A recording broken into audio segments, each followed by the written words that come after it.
Deuteronomium 1. Hierdie boek bevat Moses se woorde aan die hele volk Israel toe hulle in die woestyn oos van die Jordaanrivier was.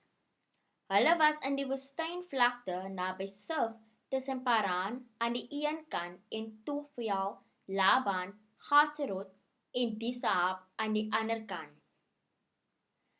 Dit vat gewoonlik net 11 dae om met die pad langs die Seirberg verby van die Sinaiberg af tot by Kades Barnea te kom.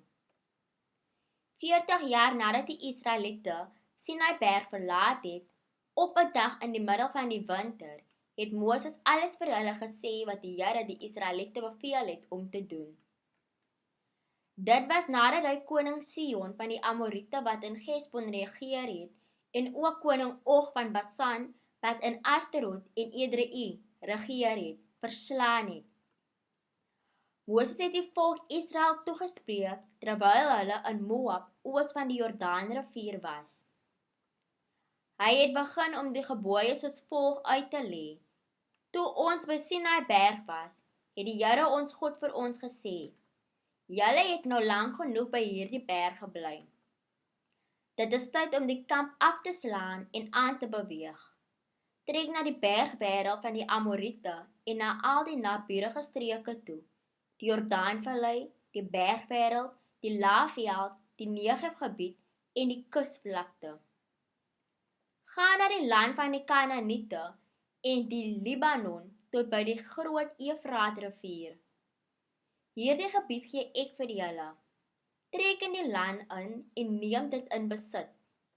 Die Here het gesweer dat hy hierdie land aan julle voorouers Abraham, Isak en Jakob en aan hulle nageslag sal gee.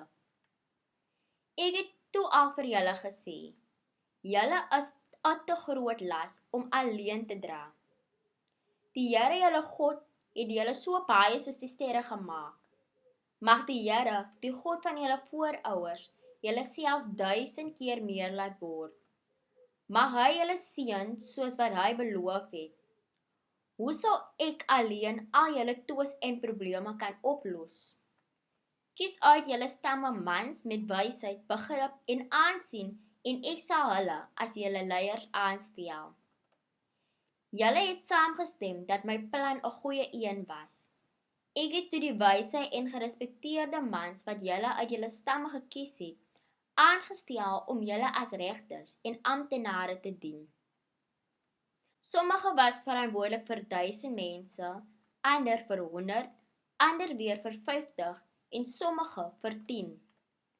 Ek het hulle wat as regters optree beveel, julle moet te alle tye regverdig wees, nie net teenoor mede-Israeliete nie, maar ook teenoor die vreemdelinge wat tussen julle woon. Wanneer julle uitsprake lewer, moenie die ryk mense bevoordeel nie. Wees ewe regverdig teenoor belangrike en onbelangrike mense. Moenie bang wees oor hoe hulle sal reageer nie, want julle tree namens God as regters op. Bring die sake wat vir julle te moeilik is na my toe. Ek sal dit self hanteer. Toe het ek julle alreeds alles beveel wat julle moet doen. Ons is toe weg van Sinaiberg af en het deur die groot en skrikwekkende woestyn getrek, wat julle self gesien het. Vandaar het ons na die bergwêreld van die Amoriete toe getrek, dit alles net soos wat die Here, ons God, ons beveel het. Toe ons by Kades Barnea kom, het ek vir julle gesê, nou het ons die Jebelgebied van die Amoriete bereik, wat die Here, ons God, aan ons gegee het. Kyk, die Here, ons God, plaas hierdie land voor ons. Gaan en neem dit in besit soos wat die Here, die God van ons voorouers, ons beloof het. Moenie bang wees nie, moenie moed verloor nie, maar julle het gereageer. Laat ons eers verkenners uitstuur om die land vir ons te gaan deurkyk. Hulle sal ons dan kan raad gee oor watter roete die beste sal wees. Hulle sal ook kan besluit watter stede om in te neem. Dit het vir my na 'n goeie idee gelyk en ek het 12 verkenners uitgekies, een van elke stam. Hulle het toe die bergwêreld ingegaan, by die Eskol-vallei uitgekom en dit verken. Hulle het ook van die vrugte gepluk en daarvan na ons toe teruggebring. Hulle het gerapporteer dat die land wat die Here ons God vir ons gee, inderdaad 'n goeie land is. Maar julle het teen die bevel van die Here julle God in opstand gekom en wou nie optrek nie. Julle het in julle tente gemor en gekla en gesê, die Here haat ons. Hy het ons uit Egipte laat trek sodat die Amoriete ons kan uitroei. Hoe kan ons aangaan? Ons verkenners het ons met hulle verslag bang gepraat. Hulle sê dat die mense van die land groter en sterker as ons is en dat die mure van hulle stede tot aan die hemel raak. Hulle het daar selfs die reuse nageslag van Enak gesien. Maar ek het vir julle gesê, moenie bang wees nie. Die Here julle God gaan voor julle uit. Hy sal vir julle veg, net soos hy voor julle oë in Egipte gedoen het. Hier in die woestyn het julle gesien hoe die Here julle God keer op keer vir julle gesorg het, net soos 'n pa vir sy kind sou sorg. Hy het julle tot hier toe gebring. Selfs na alles wat hy gedoen het julle nog bly weier om die Here julle God te vertrou. Hy het voor julle uitgegaan om die beste staanplekke uit te soek. Snags het hy julle pad met vuur verlig en bedags was daar 'n wolk oor julle. Toe die Here hoor hoe julle kla, het hy kwaad geword. Hy het plegtig gesweer, nie een van julle uit hierdie slegte geslag sal bly lewe om die goeie land wat ek aan julle voorouers met 'n eed beloof het, te sien nie. Net Caleb, die seun van Jefune, sal die land sien omdat hy die Here end uitgevolg het. Ek sal aan hom en sy nageslag 'n deel gee van die land waaroor hy geloop het toe hy die land verken het. As gevolg van julle was die Here ook vir my kwaad. Hy het vir my gesê, jy sal nooit die beloofde land ingaan nie. Jou assistent Joshua, die seun van Nun, sal die volk die land inlei. Bemoedig hom in sy voorbereidings om die land in te trek. Ek sal die land aan julle onskuldige kinders gee. Julle was bang dat hulle gevange geneem sou word, maar hulle sal die mense wees wat die land in besit sal neem. Wat julle betref, draai nou om en gaan terug na die woestyn toe in die rigting van die Rietsee. Toe het julle bely, ons het teen die Here gesondig. Ons sal die land ingaan en daarvoor veg soos die Here ons God ons beveel het. Julle mans het toe julle wapens om julle vasgebind en gedink dit is maklik om die bergwêreld te verower. Die Here het toe vir my gesê, sê vir hulle om nie aan te val nie, want ek gaan nie saam met hulle nie. As hulle sou aanval, sal die vyand hulle verslaan. Ek het dit so vir julle gesê, maar julle wou nie luister nie. Julle het eerder teen die bevel van die Here in opstand gekom en ewe arrogant die bergwêreld ingetrek om te gaan veg. Die Amoriete wat daar bly, het soos 'n swerm bye teen julle opgeruk. Hulle het julle verjaag en verslaan al die pad van Seir af tot by Gorma. Julle het toe omgedraai en in die teenwoordigheid van die Here kom huil, maar hy het geweier om na julle te luister. Dit is waarom julle so lank daar by Kades gebly het. Deuteronomium 2. Toe het ons omgedraai en deur die woestyn in die rigting van die Rietsee getrek, net soos die Here my beveel het. Dit het ons lank geneem om Seirberg te trek. Die Here het toe vir my gesê, julle het nou lank genoeg in die omgewing van die bergwêreld rondgetrek. Draai nou noordwaarts. Gee die volgende opdragte vir die volk. Julle gaan deur die gebied trek wat aan julle broers, die Edomiete, die afstammelinge van Esau, wat in Seir bly, behoort. Die Edomiete sal bedreig voel, maar wees versigtig.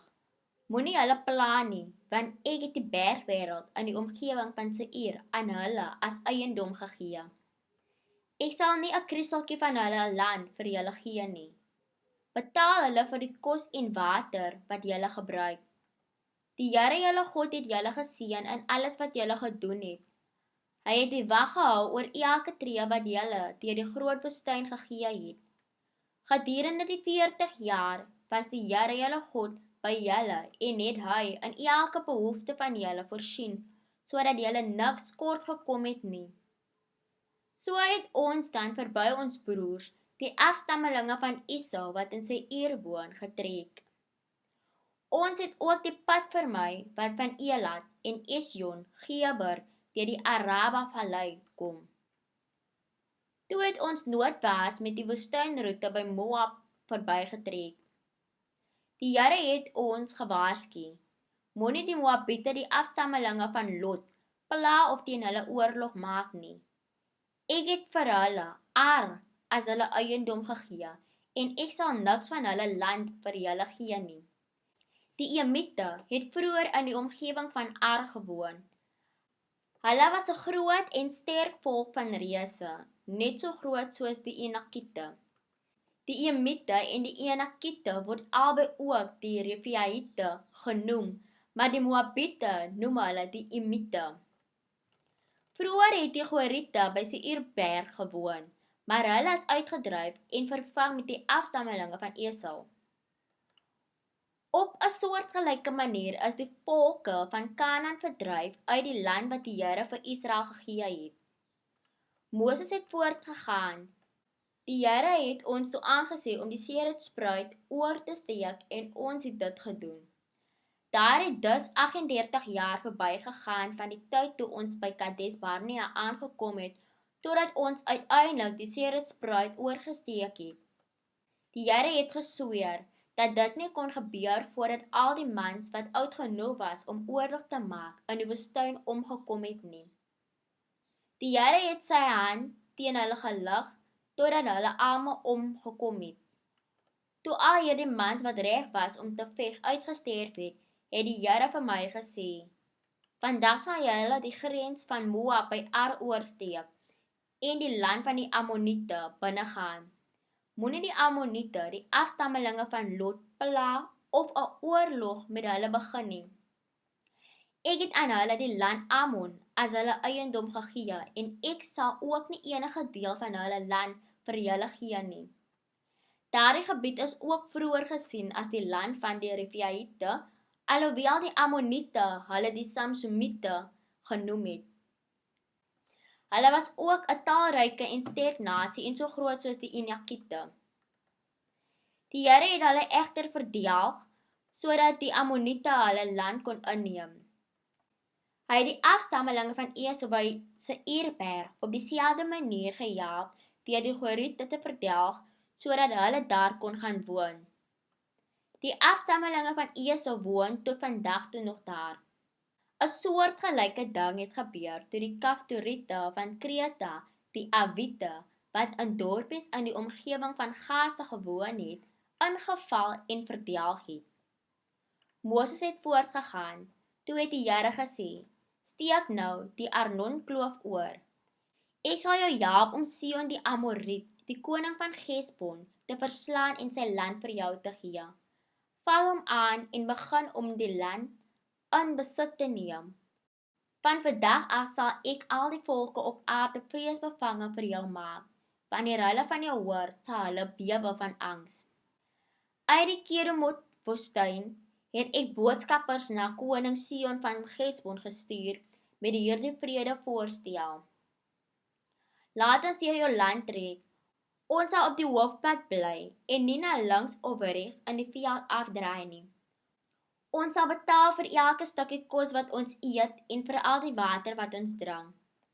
Al wat ons vra is toestemming om deur jou land te trek. Die afstammelinge van Esau by Seirberg het ons toegelaat om deur hulle land te trek. So ook die Moabiete wat in Ar woon. Laat ons asseblief deurtrek totdat ons die Jordaan oorgesteek het na die land wat die Here ons God aan ons gegee het. Maar koning Sihon van Hesbon het geweier om ons te laat deurtrek. Die Here het hom hardkoppig en onversettelik gemaak, sodat julle hom kan verslaan. Hy is nou in jou mag. Die Here het toe vir my gesê: kyk, ek het begin om koning Sihon en sy land aan jou oor te gee. Begin nou om sy land te verower en in te neem. Koning Sion het oorlog teen ons verklaar en sy leer by Jaas teen ons gemobiliseer. Die Here ons God het hom egter in ons mag oorgegee en ons het hom, sy seuns en sy volk verpletter. Ons het al sy stede verower en elkeen, mans, vroue en kinders heeltemal verdelg.